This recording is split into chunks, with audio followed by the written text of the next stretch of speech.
Halo, selamat datang di channel Afat. Di konten kali ini saya ingin bercerita tentang cerita mistis dengan judul Kisah Nyata Anak Indigo. Cerita ini ditulis oleh Gede Angga Aditya Yasa. Untuk Gede Angga Aditya Yasa itu saya mohon izin untuk menceritakan kembali, mengangkat kembali kisah yang Mas Angga alami, ya. Oke, saya mendapatkan sumber cerita ini dari salah satu aplikasi membaca, ya, aplikasi untuk membaca di Android secara gratis. Oke. Kisah ini dimulai, namaku Angga. Aku adalah anak yang sangat pendiam. Bagiku sangat sulit untuk berinteraksi dengan orang lain. Aku sangat suka menyendiri, bahkan aku hampir tidak punya banyak teman. Aku anak pertama dan aku mempunyai satu adik yang bernama Feral. Umurku dan adikku selisih 11 bulan.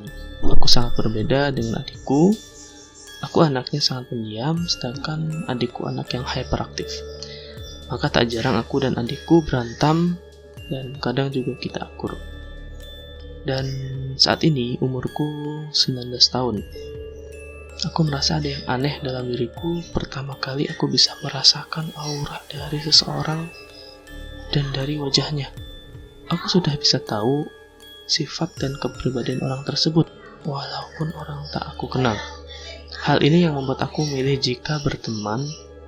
Tak heran, setiap aku melihat wajah seseorang, aku langsung merasakan sifatnya.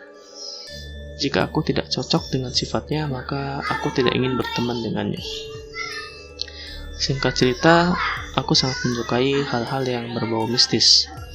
Tak jarang aku suka menonton film hantu, acara uji nyali, dan film-film di YouTube seperti menelusuri tempat-tempat yang angker dan sudah lama tidak ditinggali.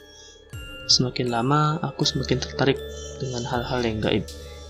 Semakin lama, semakin aku merasa aneh, mulai dari sering melihat sosok makhluk gaib. Setelah merasakan kejadian aneh di luar nalar manusia, ternyata aku ini seorang anak melik atau tanda kutip indigo. Wow. Melik biasanya disebut indigo kalau di daerahku. Ya, kalau biasanya di Indonesia itu namanya emang indigo, ya. Oke, kita lanjut ceritanya. Secara kasat mata, sangat susah mengetahui apakah seseorang terlahir indigo atau tidak. Karena mereka yang terlahir indigo secara fisik, tak ada perbedaan berarti dibanding orang yang kebanyakan. Seseorang yang terlahir indigo biasanya terbawa karena karma yang ia bawa dari kehidupan sebelumnya. Ada juga karena memiliki pelindung dari leluhur, dan ada juga yang bilang bahwa indigo itu penyakit. Benar gak sih? Lalu mereka yang terlahir indigo biasanya orang-orang pilihan. Dan aku menyadari apa yang aku miliki saat ini belum tentu orang lain miliki. Hal ini yang membedakan aku dengan orang lain. Aku bisa melihat makhluk tak kasat mata dan memiliki kepekaan yang sangat tinggi. Tapi hal ini juga sangat mengganggu. Terkadang aku juga sangat kesal mempunyai kelebihan seperti ini. Karena setiap orang yang aku ceritakan, ada yang percaya dan ada yang juga tidak percaya. Bahkan ia mengejekku dengan mengatakan bahwa aku hanya imajinasi. Perkataan itu membuat aku kesal. Keanehan dan gangguan mulai muncul ketika aku tertidur dengan kondisi kamar sangat gelap. Aku mematikan semua lampu yang di kamarku setiap pukul 12 malam. Dan aku selalu terbangun. Kepekaanku terhadap makhluk tak kasat mata mulai aktif.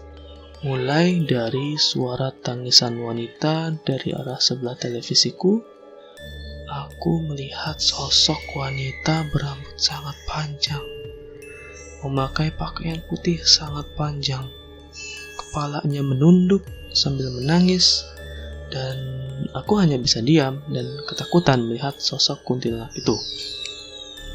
Karena baru pertama kalinya aku melihat makhluk tak kasat mata, akhirnya aku memberanikan diri membaca doa tanpa henti. Beberapa menit kemudian, kuntilanak itu menghilang. Tak berselang lama, aku mengubah posisi tidurku. Mungkin dengan cara ini bisa membuatku tidur lebih nyenyak, pikirku. Ya, jadi kata si Angga, setelah berselang lama aku mengubah posisi tidurku. Mengubah posisi tidurnya ya. Mungkin dengan cara ini bisa membuat si Angga itu bisa lebih nyenyak. Kita lanjut. Baru saja memejamkan mata dan ada yang mencekik leherku dari belakang. Aku melihat tangan kecil yang pucat. Ini yang mencekikku. Sambil ia tertawa, sosok anak kecil laki-laki ini semakin keras cekikannya. Sehingga aku kesulitan untuk bernafas. Tak henti-hentinya aku berdoa. Semakin aku berdoa, semakin keras cekikannya. Dan sekitar 2 menit, hantu anak kecil laki-laki itu menghilang. Dengan rasa takut, aku menghidupkan kembali lampu kamarku dan aku melihat sudah jam 4 pagi. Dan aku memutuskan untuk kembali tidur. Karena keesokan harinya aku harus bangun pagi untuk sekolah. Ya, selesai. Jadi itu dia cerita dari Angga ya.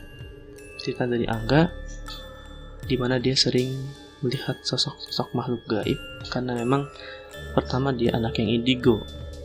Oke. Tulis di komentar, jawab di komentar. Menurut kalian, sebenarnya anak indigo itu beneran bisa ngeliat hantu atau cuma karangan? Silahkan jawab di komentar dan jangan lupa subscribe channel ini, like dan komen dan share ke teman-teman kalian untuk ikut serta dalam membangun channel ini lebih baik lagi.